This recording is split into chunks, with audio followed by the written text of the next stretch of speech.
Hoy analizamos un extenso documento académico dirigido a estudiantes de licenciatura que detalla la organización del aparato administrativo federal en México, centrándose en el federalismo, la descentralización y las relaciones intergubernamentales. Así que un tema clave que recorre este material parece ser la inmensa complejidad de la descentralización. Exacto. Y justo ahí surge mi duda inicial, porque, a ver, ¿existe el riesgo de que centrarse únicamente en la teoría pura pase por alto los obstáculos cotidianos que enfrentan los gobiernos locales? Totalmente. Y ese es el primer punto que debemos abordar. El material hace un recorrido histórico muy sólido sobre la descentralización de la administración pública federal. Sí, la base histórica está muy bien construida. Pero la conexión entre esos propósitos teóricos y los obstáculos prácticos sobre el terreno resulta un tanto difusa para el estudiante.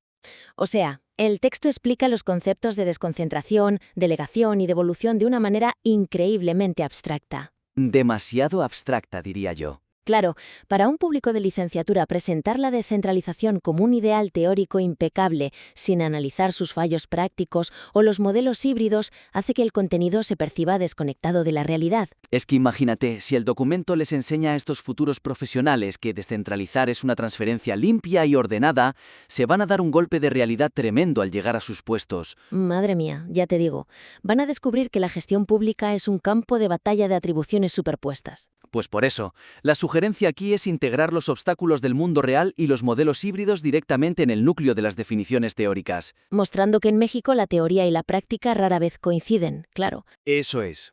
Y el autor tiene material de sobra en sus propios anexos para ilustrar esto. Por ejemplo, el caso específico del sector salud en Baja California entre 1995 y 2007. Ah, sí, ese caso es buenísimo. Pero inexplicablemente se queda un poco relegado, ¿verdad? Exacto. Al definir la diferencia entre delegación y devolución, el autor debería usar este ejemplo para mostrar cómo Baja California operó bajo un modelo híbrido en lugar de encajarlo a la fuerza en una categoría teórica. Porque, a ver, cuando un estudiante lee sobre la devolución, asume que el Estado local ha obtenido autonomía total sobre su sistema de salud, ¿no? Lógico. Se imagina al gobierno estatal tomando todas las decisiones, pero la realidad de Baja California fue que asumieron responsabilidades gigantes, sí, pero carecían de verdadera autonomía financiera. Claro, porque los programas de prevención y erradicación seguían siendo dictados y, sobre todo, presupuestados directamente desde la Federación. Eso ilustra perfectamente que otorgar autonomía política no basta si no hay un rediseño de las capacidades financieras reales. Totalmente.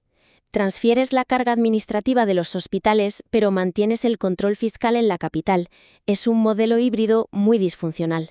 Y ese es el mecanismo causal que el estudiante debe dominar. Vale, lo que realmente me gusta de esta parte es la inclusión de nuevos actores políticos más adelante, como la CONAGO y el gobierno abierto. Sí, le inyecta muchísima modernidad al texto. Está expuesto con claridad. Sin embargo, me pregunto si hemos considerado el inmenso salto cronológico que se le exige al lector aquí. Progresión lógica. O sea, el texto introduce el federalismo por un lado y luego, casi como un anexo inconexo, presenta organizaciones modernas como la Conferencia Nacional de Gobernadores, la CONAGO. A un estudiante le va a costar muchísimo entender por qué surgen estos mecanismos horizontales si no se le ha explicado antes el colapso del hiperpresidencialismo centralista. Exacto. Parecen dos textos distintos pegados con celo. Hay que explicar la insuficiencia del modelo rígido anterior. Por eso sugerimos reestructurar esta sección para construir una línea evolutiva clara. Mostrar estas relaciones intergubernamentales no como un tema aislado, sino como la herramienta operativa indispensable que nació por pura necesidad. Y para tejer ese puente narrativo, el autor debería utilizar precisamente la creación de la CONAGO en el año 2001. Totalmente de acuerdo. Mostrar cómo los gobernadores, ante un modelo centralista rígido y sufriendo recortes drásticos, tuvieron que agruparse al margen de la Constitución formal. Tuvieron que unirse para exigir equidad, como ilustra la Declaración de Mazatlán. Al mostrar esa evolución, el estudiante entenderá que el federalismo cooperativo no es una moda académica. ¿Qué va? Son respuestas directas y evolutivas a las fallas del presidencialismo clásico. La CONAGO surgió orgánicamente porque el sistema estaba paralizado tras la llegada de la alternancia democrática. Y fíjate que construir esta narrativa prepara el terreno perfectamente para el concepto de gobierno abierto que el autor menciona después. Claro, porque si los propios niveles de gobierno históricamente no sabían hablar entre ellos sin una orden jerárquica, los estudiantes comprenderán el reto titánico que supone abrir el gobierno a la sociedad civil. Si internamente tus propios departamentos operan como feudos cerrados, cualquier intento de gobierno abierto ciudadano va a fracasar. Es oro analítico si el autor logra entrelazar el colapso del hiperpresidencialismo, el nacimiento de la CONAGO y esa nueva horizontalidad. Sin duda. Y hablando de dinámicas de poder reales, analicemos de cerca la sección que trata sobre los modelos teóricos de autoridad de Wright. Esta parte es crucial. El texto expone impecablemente los modelos de Wright. Eso tiene sentido. Pero ¿podría la evidencia respaldar también una conclusión diferente? Como que presentar los modelos puramente desde la teoría oculta las contradicciones flagrantes del sistema actual en México. Completamente. Ahí pierde una gran oportunidad al no anclar estas tipologías teóricas en la cruda realidad de la coordinación hacendaria municipal. Es que explica los tres modelos, el de autoridad coordinada, inclusiva y superpuesta, y los deja flotando en el vacío académico. Y los estudiantes necesitan comprender el por qué importa esto, cómo estas estructuras afectan directamente si habrá dinero para comprar coches de policía o recoger la basura.